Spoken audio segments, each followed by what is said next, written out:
the forest to the clear blue waters. This land was made for you and me.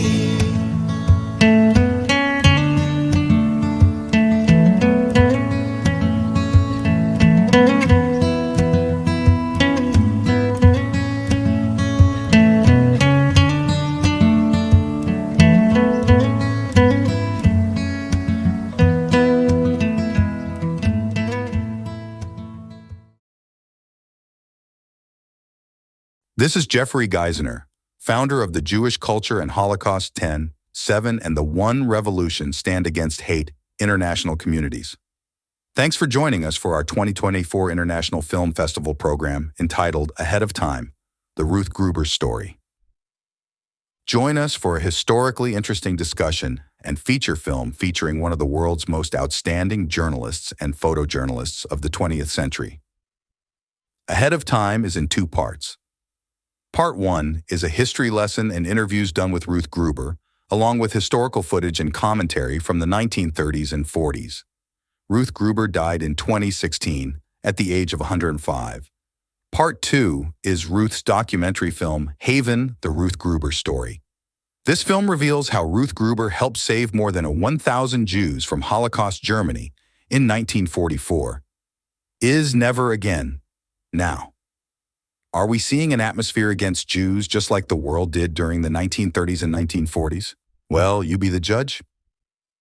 Ruth Gruber served in the Interior Department during World War II, as she was assigned the personal mission to escort 1,000 mostly Jews and bring them to the United States as guests of Roosevelt.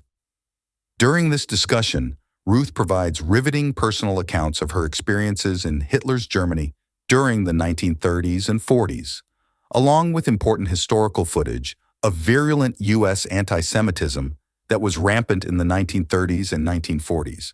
Perhaps you'll leave the interviews with Ruth and her film, Haven, with what Jews are experiencing today has happened many times before in our history. But we survive. The challenge for all generations today is what to do about it. It is time to exercise your vote to save American democracy. A word of caution. The subject matter in this film is for mature audiences. The photos, video, recordings, music, pictures, and content of this film may be disturbing to some who suffer, like I do, from intergenerational survivor trauma or PTSD disorders. As a second-generation survivor, I am very cautious about selecting the content for this film. It is nothing you have not seen before. Please help us by subscribing to the Jewish Culture and Holocaust 10/7 YouTube channel so you will be automatically notified of the new on-demand films released weekly. Each film is curated and produced by Jeffrey Geisner, founder.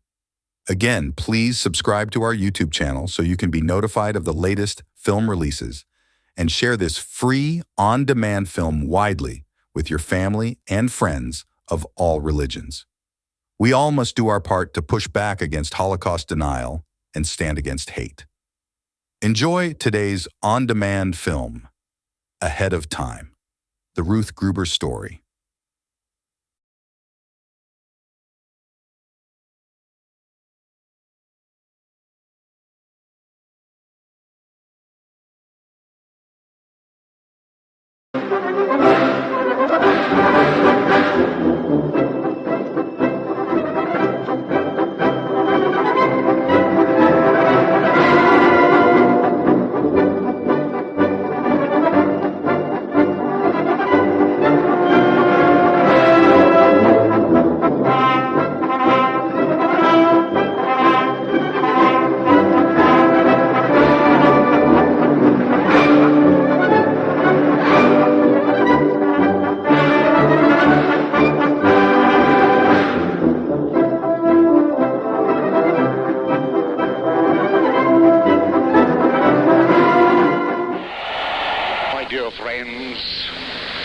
That among other things in the National Union for Social Justice, we are Christian insofar as we believe in Christ's principle of love your neighbor as yourself, and with that principle, I challenge every Jew in this nation to tell me that he does not believe in it.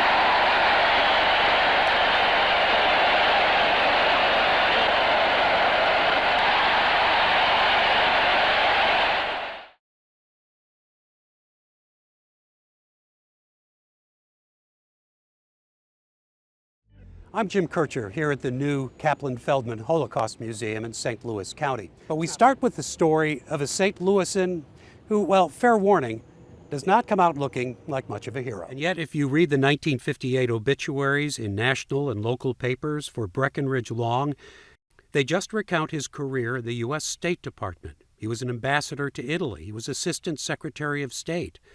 It wasn't until later, when historians started digging into declassified documents and Long's own diaries, that he would be seen as having been on the wrong side of the Holocaust response, a key figure in keeping Jewish refugees out of the United States. You think about November 1943, when he testifies to Congress and basically talks about all of the reasons that the United States does not need to do any more to rescue Jews. That Rebecca Erbelding is a historian at the Holocaust Museum in Washington, D.C.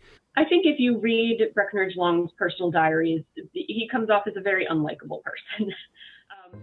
Breckinridge Long set his sights on the Senate, and twice, in 1920 and 22, he unsuccessfully ran to become senator from Missouri. And with Republicans in power in Washington, well, he went back to practicing law. But in 1932, Roosevelt was elected, and Long got a new job, ambassador to Italy from 1933 to 1936.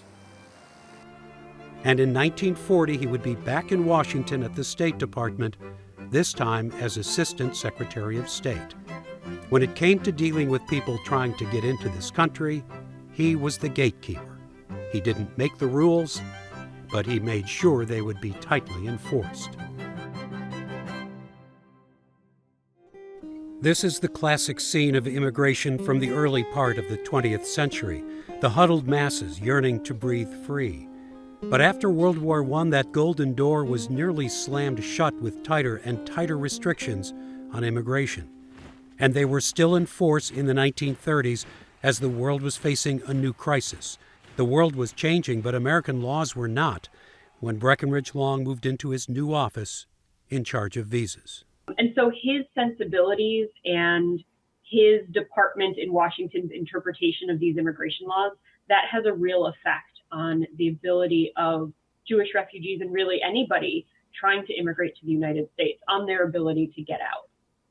As more and more Jews sought to escape Nazi-occupied Europe, and reports of extermination camps increased pressure from some in the U.S. to let more in, Long instructed embassies and consulates to maintain the tight restrictions. He and others argued that this was about national security, that there might be spies among those trying to get in. You can find in his diaries evidence of anti-Semitism, but he wasn't alone. Such attitudes of varying degrees, including so-called country club anti-Semitism, accepting or embracing quotas or exclusions of Jews from clubs, neighborhoods, and in hiring. This wasn't uncommon among the wealthy WASP upper class. Is that perhaps part of the Washington establishment, as well as perhaps Breckinridge Long's own personal life? I think this kind of cultural anti-Semitism or societal anti-Semitism really is playing a big role in Washington at the time, but that is a thing that is starting to change. Part of that is the New Deal. The New Deal expands the federal government. It brings more people into the federal government.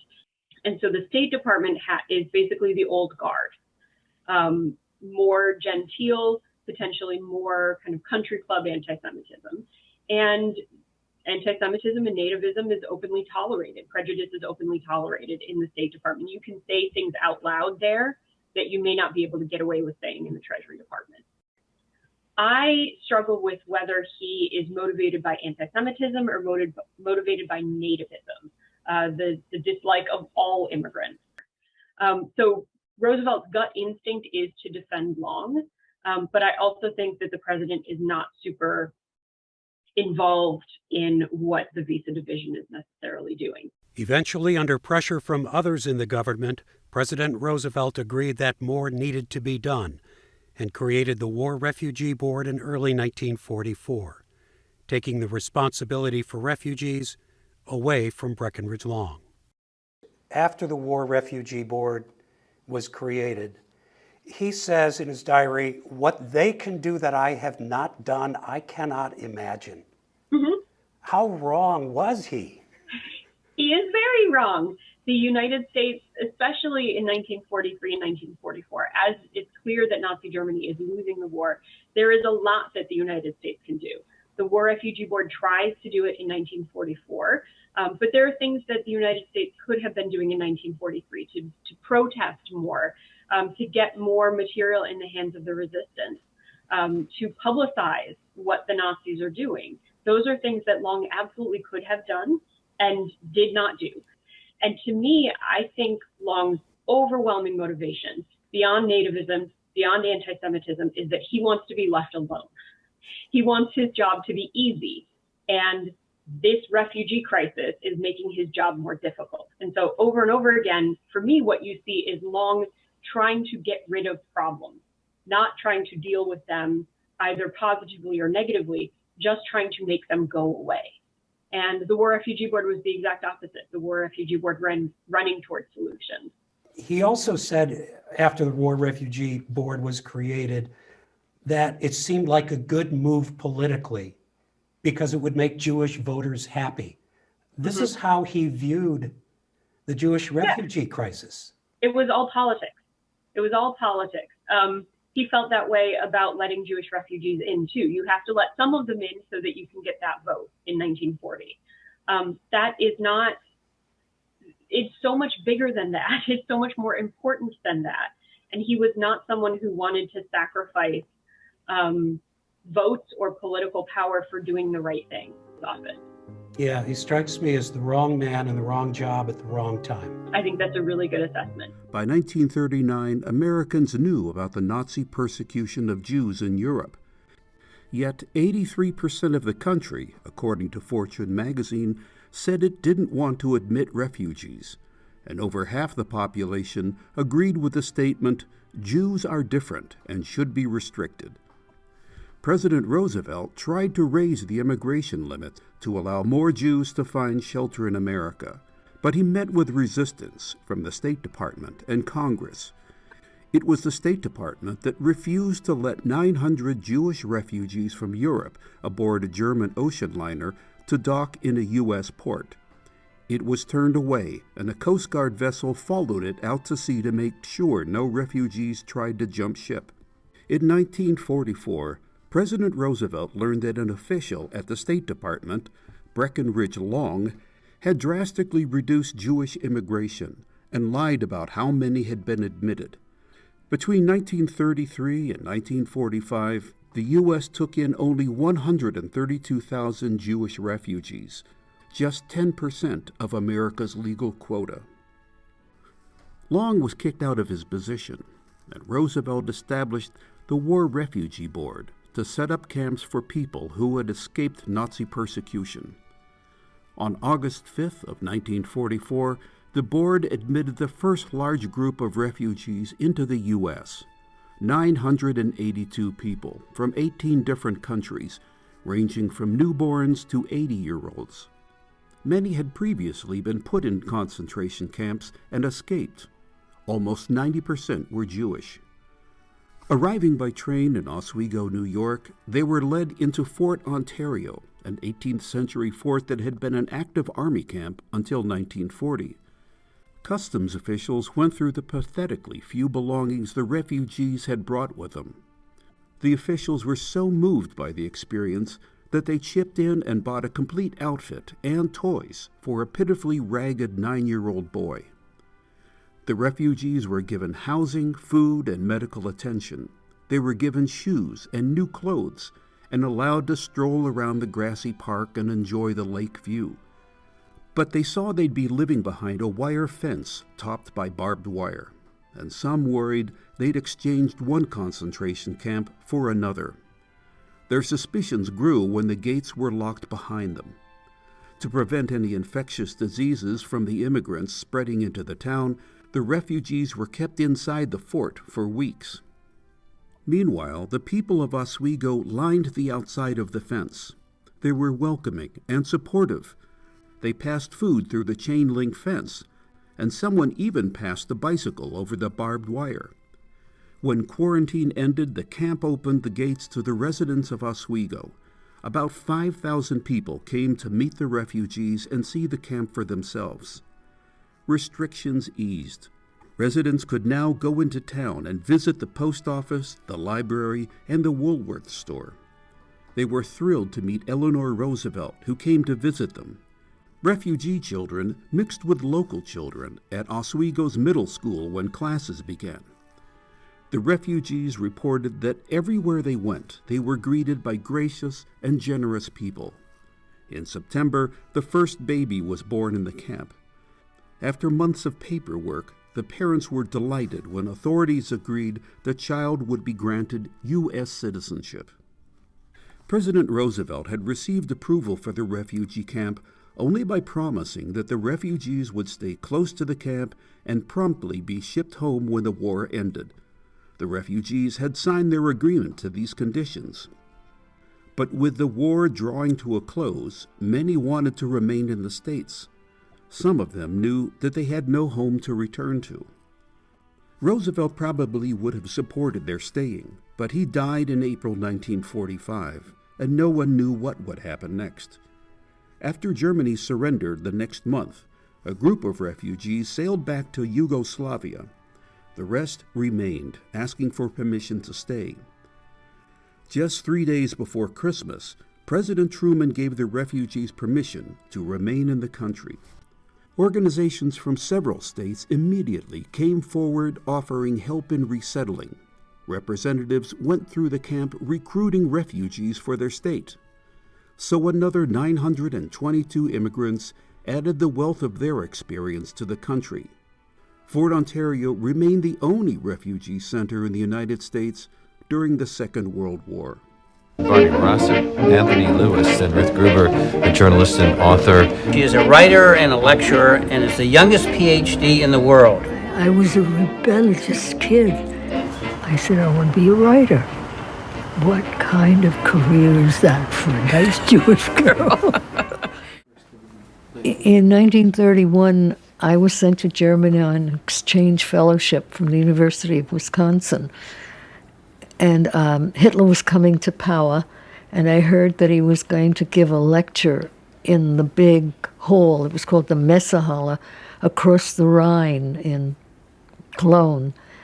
I was living with a Jewish family, and when I announced that I was going to hear Hitler, they were ready to kill me or explode with fear and said, you can't go, you're a naive American, you mustn't put yourself in such danger. And I said, oh, nothing will happen to me. I'll wear an American flag in my lapel. And off I went, knowing that I was giving them heartaches, but I had to see what Hitler looked like. I had to experience a Nazi rally. And it was horrifying, terrifying. I sat there with my knees shaking so loudly, I was sure that one of the SS men would hear it and throw me out. There they were in this huge hall, completely decked with Nazi flags, with swastikas, and the marching of the men. You could hear the boots marching, and they kept singing and shouting, and they were sending shockwaves of hatred across this hall. And then Hitler came, and it was as if the Messiah had come. There was such excitement and joy and people raising their hands to greet him. And his speech grew more and more hysterical. His voice kept getting higher and higher. And he ranted against socialists, against communists, against the Treaty of Versailles, against Americans, and always against Jews. It was a really a growing experience, because in many ways it shaped me. I knew that from then on I would have to do whatever I could to fight this man, that this was the greatest danger, not only to my people, but to the world. He reached out first to the dispossessed in the small towns, and found that that was the way to go to them, to promise them jobs and work and employment and beautiful future. Then he reached out to the farmers. Then he went into the big cities. and not only reached all the dispossessed and the unemployed, it was a period of Great Depression in Germany. In the early years after World War I, the Great War they called it, not World War I, after that period, the inflation was so high that people had to put German pounds, German marks, into a baby carriage in order to buy a loaf of bread. You could buy a Stradivarius violin or a grand piano for a few $100s. People were selling everything just to stay alive. By 1931, the inflation was already under control, but there was still a depression and a lot of unemployment. So Hitler reached all of these unemployed, the lumpen proletariat who didn't want to work anyway, and he began in the small towns and the villages, and he was very smart. Hitler did everything legally. First he went to the small towns, then he went to the big cities, then he entered every single political race until he was able to reach his goal. And as he reached out, he went from the lumpen proletariat, from the unemployed, to the bankers and the industrialists, and he promised them that he could create the kind of Germany they wanted, a Germany in which they would really be the masters, so that he was able to reach the whole spectrum of German life. And even people who thought of him as a clown, Charlie Chaplin with a little mustache, still listened to his siren songs, and particularly when he blamed everything that happened in Germany on the Jews. Anti-Semitism was so endemic in Germany. He promised, first of all, that they would all have jobs, that they would all have fine homes, that farmers would be able to sell their produce, that people in the factories would get good jobs and then they could live well. He had a promise for every single group inside of Germany. And the promise was always couched in terms of, we'll get rid of the Jews, they're our misfortune. Die Juden sind unser Unglück, he said. And he said, if we get rid of the Jews, we get rid of the communists and the bankers. He had them fixed. They were both the multimillionaires who controlled everything, and they were also the communists who were going to overthrow Germany. You took whatever you liked. It was a period of mourning for me. When I returned from Germany, Hitler had already won a good many victories politically, but he was not yet chancellor. When he became chancellor in January of 1933, I was sitting in my little studio listening to the radio, and I heard that he was now going to run Germany. And I sat there mourning the death of the Weimar Republic. It was as if a country that I had grown to love while I was a student there, even though I knew its dark underside. But it was this country with the great writers, Beethoven, and the musicians, Beethoven and Bach, and the writers like Goethe and Schiller, and the poet Rilke had died. Everything that was noble and beautiful in Germany suddenly died, and Hitler destroyed it. When I went back to Germany in 1935 on another fellowship, I'd been sent both by the New York Herald Tribune as a correspondent and on a new fellowship at the recommendation of the Guggenheim. The border was immediately an instrument of terror. The Germans, soldiers in their uniforms and their shiny boots, entered the compartment in which I was sitting. They demanded my passport, of course they always do, but then they demanded that I open my suitcase. They held everything up to the light. I felt as if they thought I was a spy. What were they looking for? I wasn't smuggling anything. I was going back to see what had happened to the Germany I had once loved. And it must have been the same for every foreigner, as well as every German returning there. It was a moment in which they wanted to instill terror into your bones. They take these people, and he said, to some kind of camp. We didn't know yet about the death camps, and of course they hadn't yet become death camps, but they were already building camps in Germany, and they were taking them to camps in Germany. There were signs in some of the shops that said no Jews allowed. There were Jewish shops that were boarded up already, that they were making people move out of. You had the feeling all around you when you walked down those streets that if you were a Jew, you were in danger. They were going to get you somehow, and they forced them out. When I left Cologne and I went on to Berlin, I was still searching to find out what was happening to Jews and what was happening to women. And I went to see a woman who was sort of the head of the welfare department. She had an office right next to the famous synagogue called the Oranienburger Strasse. And she was very suspicious of me at first. She said, "Who are you and why have you come?" And I said, "I'm a student and I'm a journalist and I want to talk to you about what's happening to the Jews." She said, "You're an American, aren't you?" And I said, "Yes." And she said, "What's wrong with you? Are you stupid? Why would you come to Berlin now when we're in such danger? Why have you come?" And I said, "Because I want to know what's happening." I said, "Why don't Jews leave? If they can get out, why don't they leave now?" And she looked at me as if I really were very stupid. She said, "Of course they'd all like to leave. But do you know what your country, America, demands before they can get a visa? You have to fill out a document that's a foot or two long. They make you, and anybody in America who wants to sponsor you here has to fill out this document with their whole life history, their bank account, their taxes, everything. They have to prove that you won't be a burden to society there. And many of the relatives don't have the kind of money that are needed, or they don't have the room. It's almost impossible to get a visa now. It may take years for any of us to get out and get a visa. So what are you doing here now?" And again, I told her that why I was here, and I was writing articles. And she said, "You want to know what's happening to us?" She said, "We would like to leave, but many Jews, like many people, can't move." She said in German, "Wir sind unbeweglich." We're immobile. She said, "Picture your father. Could he just pick up his roots and run to another country?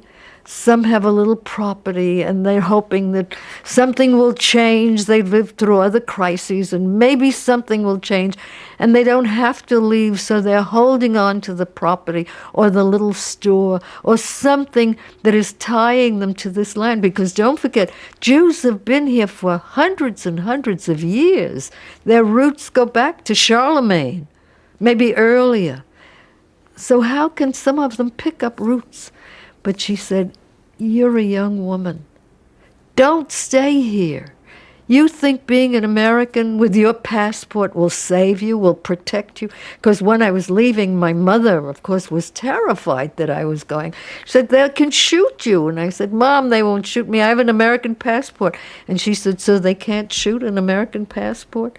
And now this woman was practically saying the same thing to me. She said, "Your American passport may not save you." They can lie. They can say that you were dealing in the black market, that you were trying to change dollars into cheap marks. They can pick up anything. They can put you in jail and nobody will ever hear from you again. She said, "Get out of here. Leave here. But when you go home," and she came around her desk and she put her arm around me. She said, "I have a daughter your age. I wish my daughter could leave. She can't leave. But you're an American, you can leave. Go. And when you go home, scream. Scream so that you can tell the whole world what Hitler is doing to Jews here. Go home, my girl. Go home and scream." Not only this woman, but other Germans that I met would say to me, "You're having a depression in America too, like here. We read all about your country. We know what it's like. We know about that Catholic priest, Father Coughlin. Every Sunday afternoon, all of you sit paralyzed because he's spewing poison in the air." My dear friends, that among other things in the National Union for Social Justice, We are Christian insofar as we believe in Christ's principle of love your neighbor as yourself, and with that principle, I challenge every Jew in this nation to tell me that he does not believe in it.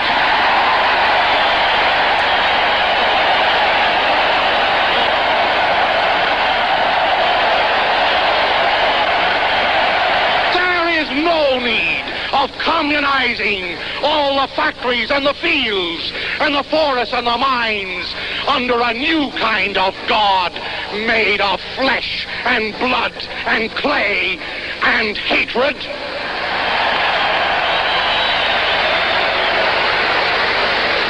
To Berlin. I had been in the Soviet Union and the Soviet Arctic, and then I came back to Berlin, and there was a Streicher rally. He was the man who published this very anti-Semitic newspaper called The Stürmer. And I had not only a little American flag in my lapel, but I also had the thing that they had sent to the newspaper, because I was then with the Herald Tribune, giving us permission to go and cover the rally. And so with that and this flag, I went to this huge rally. There were thousands of people in Berlin. And again, it was filled with flags. They were such showmen. It was, banners all over, Die Juden sind unser Unglück, and banners about Hitler, and again, these marching soldiers. But this time I wasn't as frightened. It was a worse rally even than the one I had seen in 1931. But by now, I knew who the Germans were. I knew myself better. I knew how I had to sit, how I had to protect myself in case they came and tried to arrest me. But I listened to these speeches of hatred, and I knew that this country was going to try to destroy the whole world. When I learned about Kristallnacht, I was living in Brooklyn with my family, my parents and my sister and brothers, and we learned how these hooligans went through all the streets of Germany, breaking into synagogues and destroying shop windows and looting and stealing and beating Jews on the heads and pulling the beards of old Jews. And we all sat there absolutely sick, absolutely destroyed, that in this era, that in this global world where we were such idealists and where we dreamt of a world that would be better and better, that a world we could pass on to our children, that there could be a people who were so inflamed that they could do this to one segment of their population. Sick at heart. It was no surprise, because these things all have a logical conclusion. If you don't stop them here, they go on further, and they go on further.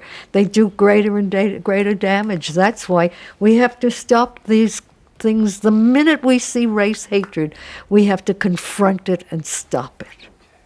We lived in a neighborhood. When I was born, we lived in a shtetl that was all Jewish, and everybody in it was Jewish. The butcher, the baker, the corseteer who made my mother's corsets. I thought the whole world was Jewish.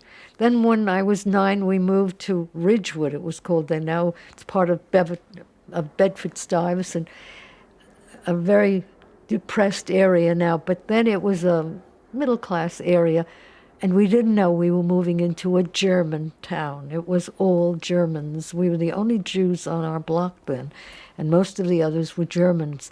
But my brothers played with the boys, I played with the girls. We didn't know what was going to be happening in Germany.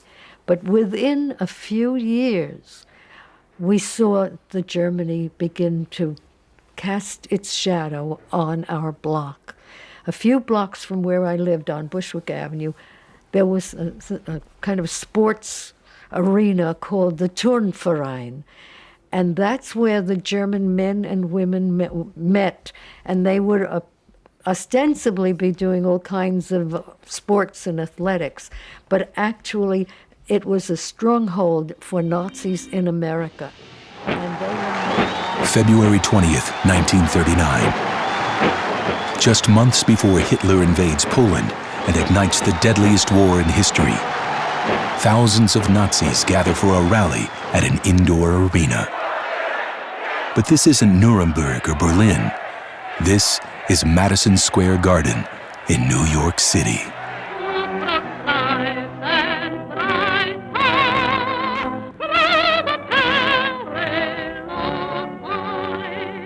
You all have heard of me through the Jewish-controlled press. And the man speaking isn't a member of Adolf Hitler's inner circle.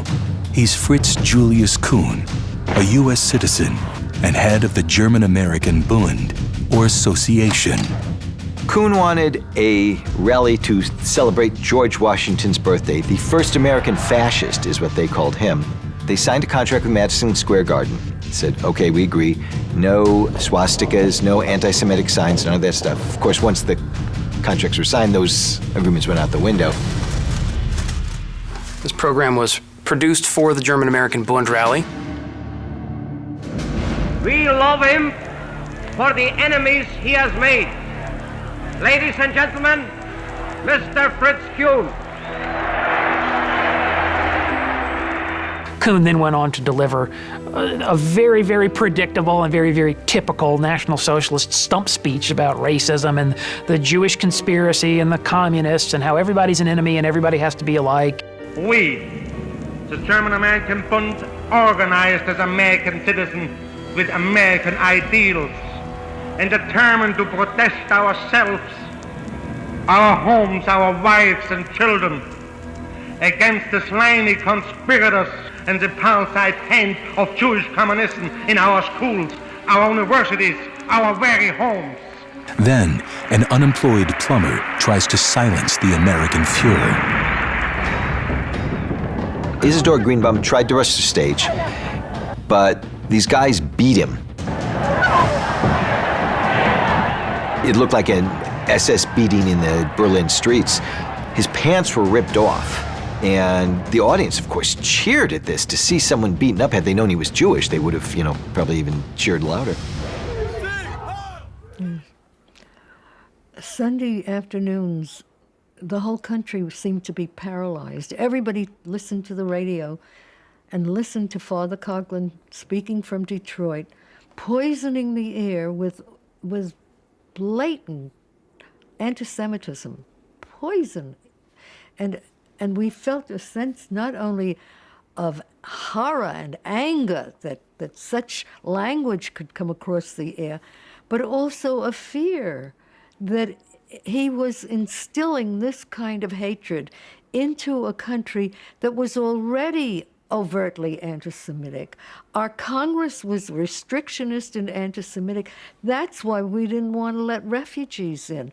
We didn't want to let in the whole restriction with quotas and the whole business of keeping certain countries into a smaller number of people who could come in was essentially to keep out the Chinese from the Orient and the Jews from Eastern Europe. When you realized how much these people could help America, but yet even the labor unions were anti-Semitic because they said every time you bring in a refugee, you're taking a job away from an American. And that was the reason they wanted our doors kept tightly shut. And that was why we couldn't help save people. There were, during these days when everybody was restricted from coming here, there were indeed people who said, if you let a newcomer in, he'll take the job that I might have. And there was some validity to that. But on the other hand, my feeling is that the more people who came in, the better our economy would be, because they would bring the needs for more schools, for more roads, for more factories, so that there would not be this kind of taking a job away from an American. But the argument that was used was a very potent one. Don't let anybody in any jobs that are available, give Americans. And it was hard to fight that kind of argument. Relatives of my parents who wanted to leave Poland then wanted to go to Palestine And my father sent them all the famous tickets. They called them Schiffskarten, the ship's ticket. And when one daughter, who would have been my cousin, left for Palestine, her family sat shiva. They sat in mourning because they visualized her being killed by Arabs. And actually, she was the only one of the family who survived, and they were all, a few years later, forced to strip naked in a Polish killing field and were shot by Germans and Poles. I went to Vienna and called one of my sister Betty's friends, Norman, who was studying medicine in Vienna. He had applied to all the medical schools in the United States and had been turned down because they all had a Jewish quota. And he was not able to get into any of them, but finally he was accepted in Vienna. So he went there, and I called him, and he came rushing over, looking thin and gaunt and hungry, and said, "What do you want to do? Where do you want to go? Do you want to go to the opera? You want to go to see Vienna? You want to go to some of the beer gardens or the university?" I said, "I want to go to the university. I want to see where you're studying." He said, "I don't think you'll like what I'm going to show you then." And I said, "Why?" He said, "Wait." And he took me into the lab, and I felt a knot in my stomach. It was as if a bulldozer had entered that lab. Every single experiment had been destroyed. All these beakers and the test tubes lay shattered. There was a nauseating smell of ammonia and sulfuric acid, and the floor was littered with notebooks that were torn up. And I said, "Who could have done this?" And he said, "Nazi students." I said, "Students do this?" And he said, "Yes, and they do it to the labs like ours, where they know we're all Jews and Americans." And I said, "Do the newspapers know about it? Does the university protest?" He shook his head and he said, "No, it happens all the time." And I said, "What are you going to do about it?" He said, "Start the experiment all over again. What else can I do? There's no place else to go."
We gotta do something! We gotta stop them! You want to come too? We're going for a nice ride in the country. We're going to a spa. No one will help you, Miss America. Not even your own country. They don't care. No one in the world cares. Nehmen Sie sie jetzt! Gibt es hier jemand anderes? Jüdisches Schwein! Alle Juden her! Jetzt! Schnell!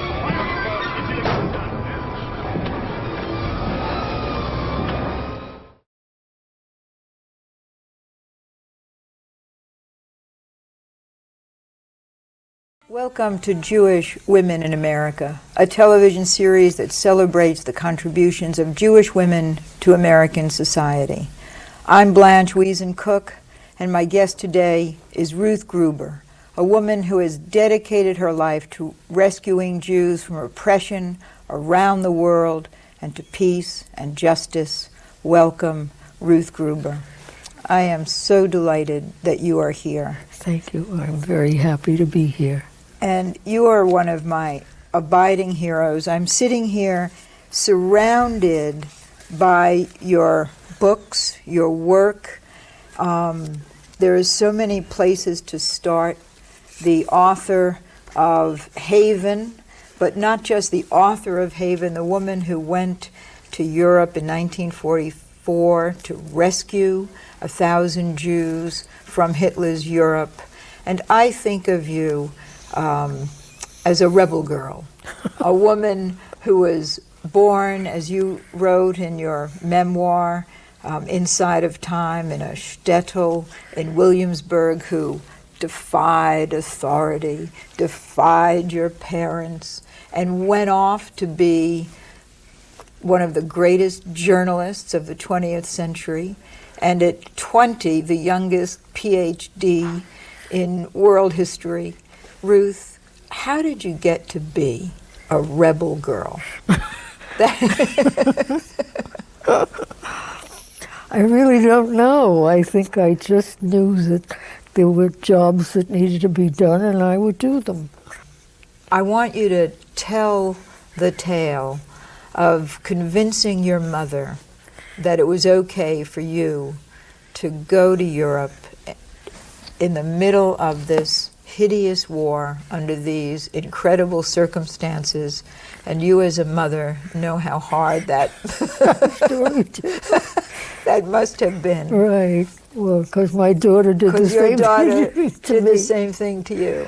Well, my mother came to Washington to try to prevent me from going, and I couldn't console her. I said, maybe I can find your relatives.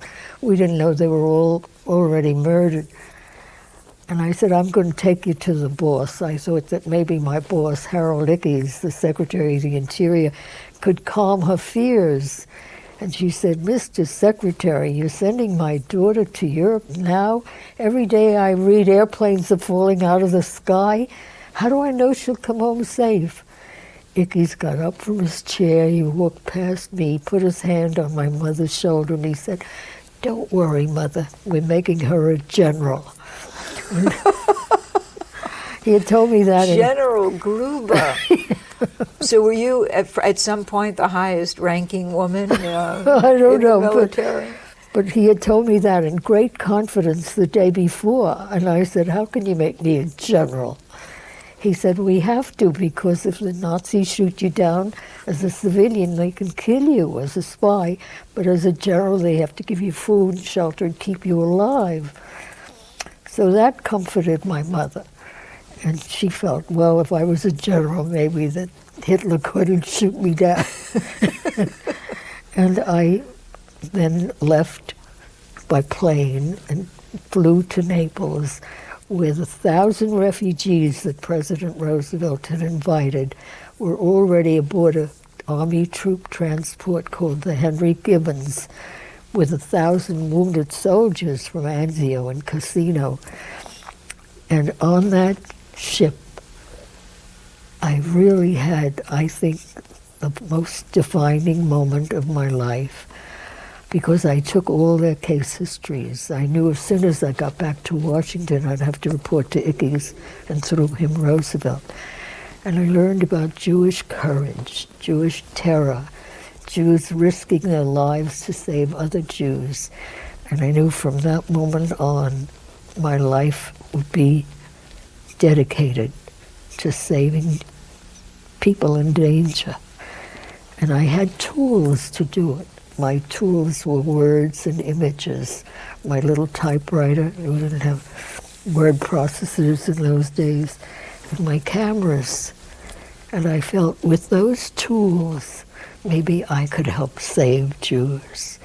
And they worked for me all through the years. I covered every single exodus into Israel. The most recent was the Ethiopian Jews.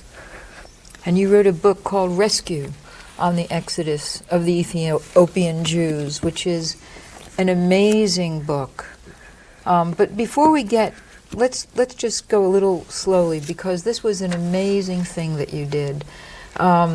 You were on the Henry Gibbons, you interviewed people. Was the ship ever attacked? Was it ever in danger?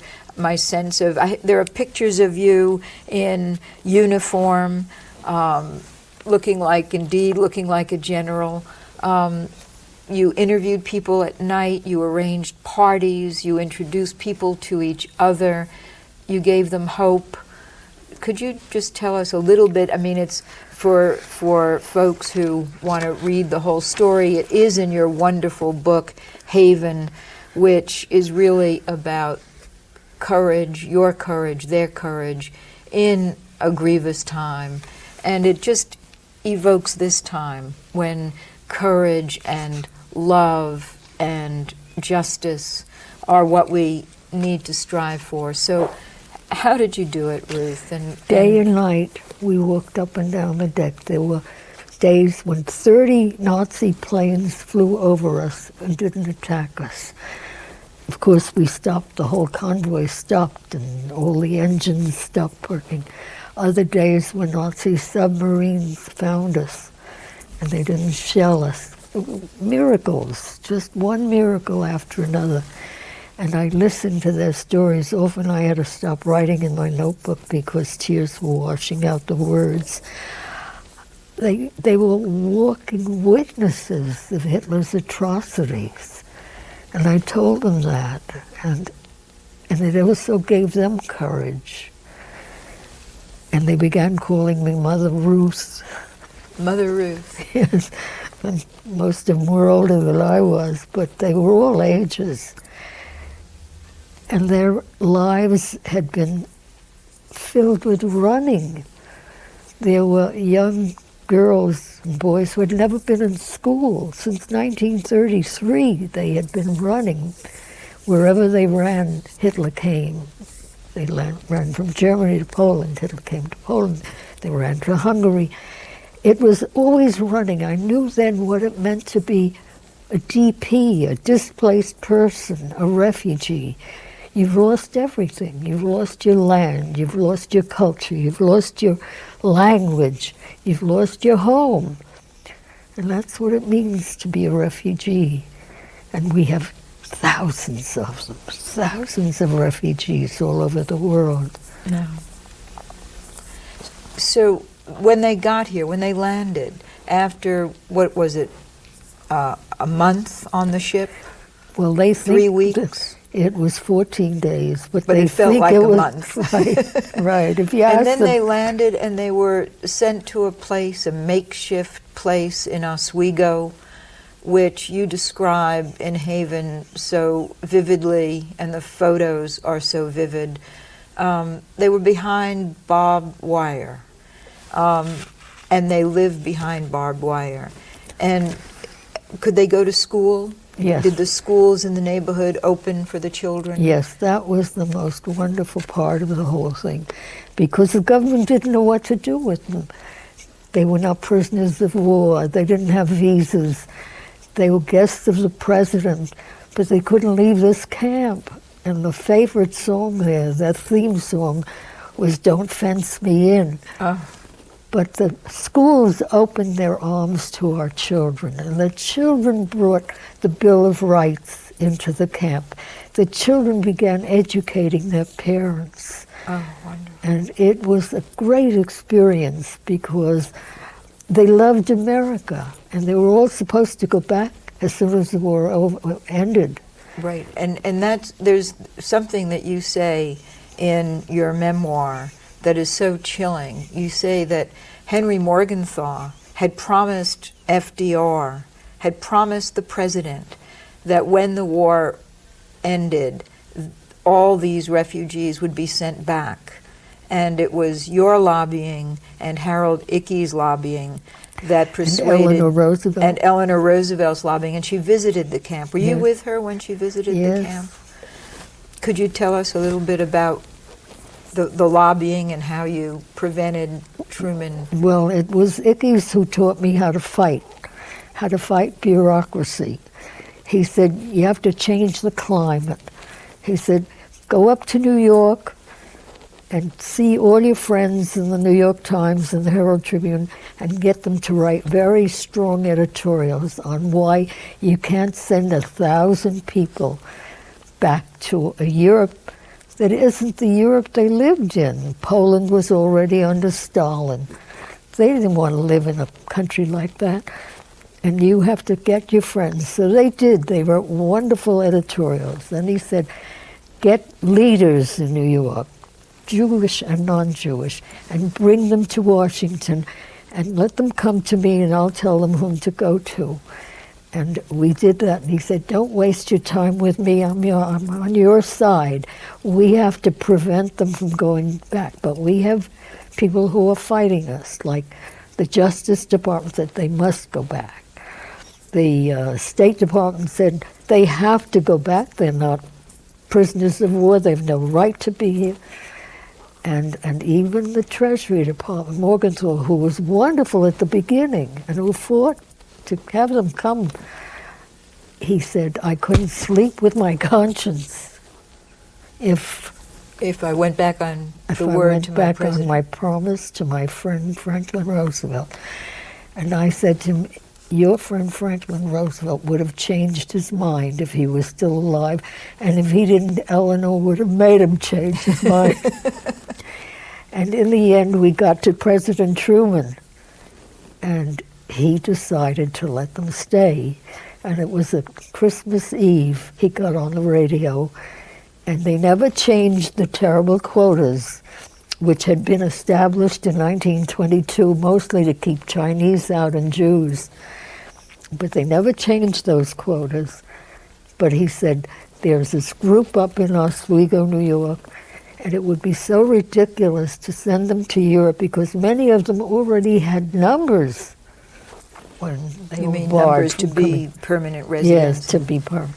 And so he allowed them to go to Canada, because in those days, in order to enter America, you had to leave it. And you got a visa, and then you came back. So they were all sent by bus across the Rainbow Bridge to Canada, shook the hand of the American consul, got that holy stamp, that visa, and they all came back into America. And 70 communities asked us for them. They all wanted refugees. And they have given back to America everything America gave them and more. One of them helped create the CAT scan and the MRI. Another one, his name was Dr. Alex Margulies, a radiologist. Another one was one of the fathers of the Polaris missile, the Minuteman missile, all these instruments of death and war. He turned his back on all of them, and our country sends him to places like Indonesia to teach the usages of energy for peace. So they've given back everything. It shows you what immigration does in our country. And some of them have created fabulous restaurants that Yes. you have parties in. Yes, my friend Doris Schechter, who considers me her surrogate mother, and she is my surrogate daughter, she was 5 when I brought her. She was 5. 5 years old. And she decided after her 5 children were in school that she wanted to be independent. So she began baking in Great Neck. And she was so successful that she opened a restaurant. Then she came to New York. And now she has this delicious restaurant called My Most Favorite Dessert Company. And we've eaten there many times because it's kosher dairy with delicious food, not only baking, not only cakes and pies, but everything. So they've really given back to America, and I don't know what it is about us, whether it's our love of education, whether it's the sensitivity to tragedy, and that we have to end whatever horrors there are in the world and fight for justice. But they are a symbol of what immigrants can do for this country. And Haven, was made a movie. With Natasha Richardson. Yes, and she did a great job. And Anne Bancroft, who played your mother. Right. There are so many questions that I have for you.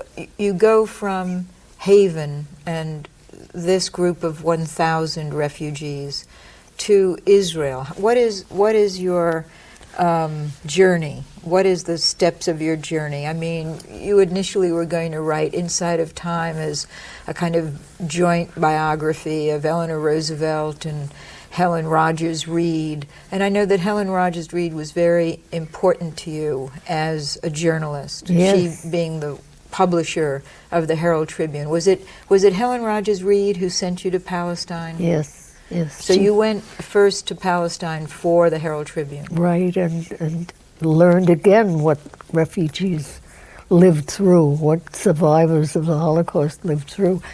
And I traveled with some of the great Jewish leaders in 1946, and then 47 I covered Exodus, and I was... Well, you really...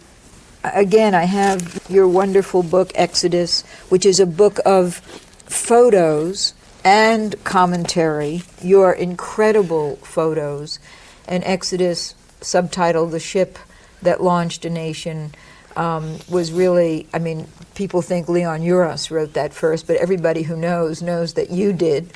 Tell us about what you saw and what you did in your journalism. I watched that ship come into Haifa.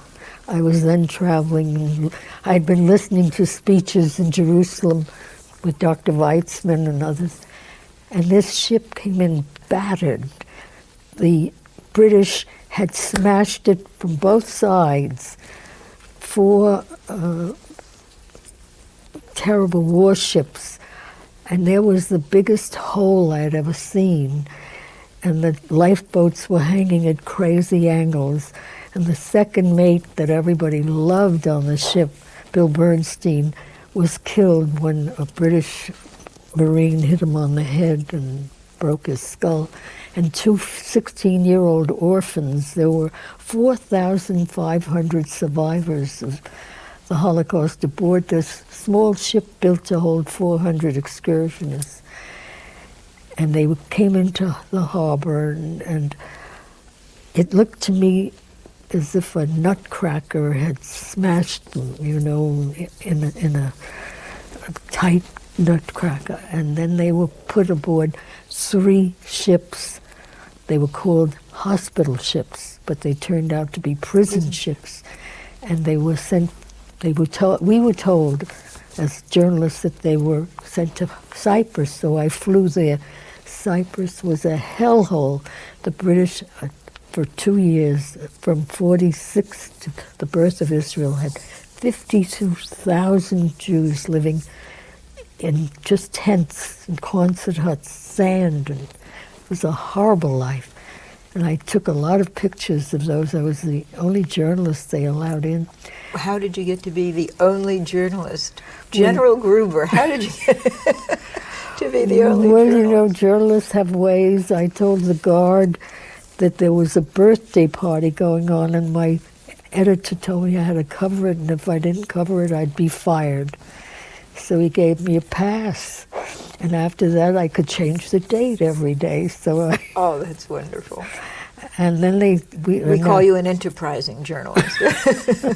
Well, you have to learn these things. Yeah, right.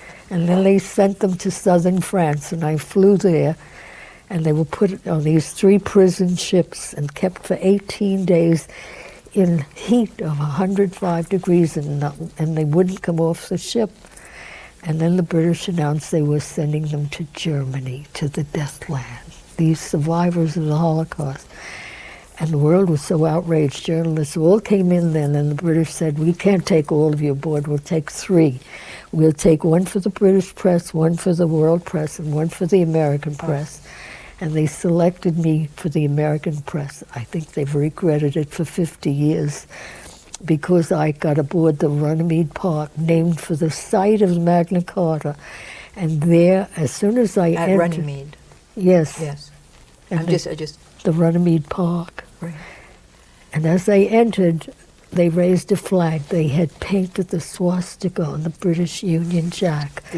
The refugees. The refugees. They were defying not only the British Empire, they were defying the whole world. Right. And I took some pictures of it, and became Life's Photo of the Week. And then they said to me, go below, go see our floating Auschwitz. And I went below. It was a scene out of Dante's Inferno. Heads here, naked, half-naked people. And they said, take pictures, show the world how they're treating us. And I took a lot of pictures. I don't know how, because I was blind. I was blind because the only light came through prison bars. And I was blind with their agony. And then a woman handed me her baby. And I said, it's a beautiful baby. And she said, I know, but my life is over. I said, how old are you? She said, 23. I said, don't talk that way. You'll get there. They can't do anything worse to you. I said, everything's stupid in the presence of something so tragic that I, who live with words, had no words for them. But she was much worse, much wiser than I, and she said, no, I'll live. I'll live so that my child will live. I'll live so that no Jewish child is ever torn from its mother's arms again. I'm going to live. And then they said I had to get off, and I stood on the dock with a young hug and a girl, and we watched these 3 prison ships take these 4,500 survivors of the Holocaust to Germany. And we were weeping, and she said, now you will see the birth of a Jewish state. And she was right. They were put in prison camps in Germany. They got out, they smuggled them their way out, and children were put in ambulances, and all of them crossed Europe, got on more ships, and they were in Palestine on the 15th of May, 1948, when it became Israel. That's fantastic. These people on the Exodus returned. They were able to return. They were able to come to Israel, the country that they had dreamed of in Auschwitz and Bergen-Belsen. Knowing someday they would have their own homeland is what kept many of them alive. Now, you have also written 2 or 3 books on Israel, a book called Rachela, which is a book about a woman of Israel. And I have to ask you a really hard question, Ruth. You know, your life has been devoted to peace and justice and rescue. And at one point you wrote a very wonderful article, Divide the Land and Let the People Grow. What is your vision now for hope for peace, hope for justice, so that no child is torn out of his or her mother's arms, so that no home is bulldozed and blown up, so that we get beyond this horrible moment of vengeance and revenge? What can you say to us to give us quote Ben Gurion? Just before he died, I went to see him. I said, Master, will there ever be peace here? And he said, yes. I said, when? He says, not in my time, but in yours and your children's. And I said, where will it come from? He said, from Egypt. He said, a whole new generation will grow up in Egypt, and they will know how much they will get by living with us. We can coexist. They are still victims of diseases that we cured 50 years ago, and we can send our scientists, our doctors, to help them with their babies who die at birth. And they have resources, they have minerals and oil and things that we need. And the 2 of us, Egypt and other Arab countries and Israel, will learn that we can live side by side. And he was, of all the world leaders I've met, the most prophetic. And I keep that interview, that last interview with this dying leader, ahead of me, so that I refuse to give up hope. And even though these are terrible days, And in many ways, Israel is in more danger now than she was when I covered the War of Independence, because everybody has weapons of mass destruction, and she can be wiped out. And what about Israel's policies regarding the settlements? I mean, one of the things you told me Ben-Gurion said at the time, in 1967, was that Israel should get out. Give it all back. Give it all back. Yes. Well, there's a group that now says we would like to give up most of the settlements, and we would, help those that have to come out of the settlements and give them up. We'd help them get reestablished within the borders of Israel. And we will give up little pieces of land in exchange.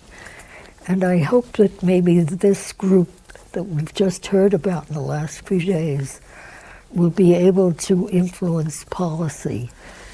Ruth, bless you. Thank you so much for coming. We are out of time. Ruth Gruber, we'll all be energized and emboldened by your courageous books, documenting your courageous life, courageous life. I'm so grateful for you on the show. This is Blanche Wiesen-Cook for Jewish Women in America. Thank you, Ruth Gruber. Jeffrey Geisner, back again. And I hope you both enjoyed Ahead of Time, the Ruth Gruber story, and also took away new learning and insights as I did researching the film. Again, please subscribe to Jewish Culture and Holocaust 10/7 YouTube channel so you can be notified of the latest film releases and share this free on-demand film widely. We will see you again soon for our next on-demand film release. Bye now.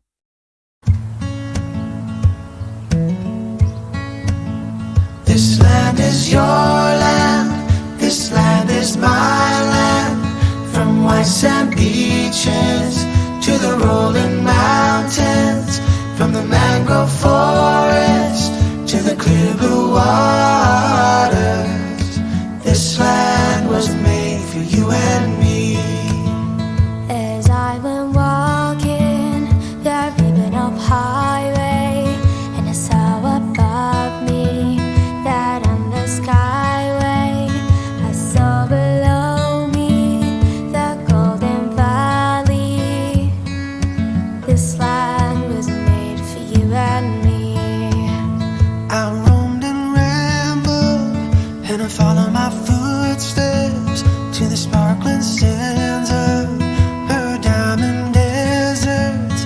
And all around me the voice was sounding, this land was made for you and me. This land is your land, this land is my land. From white sand beaches to the rolling mountains, from the mangrove forest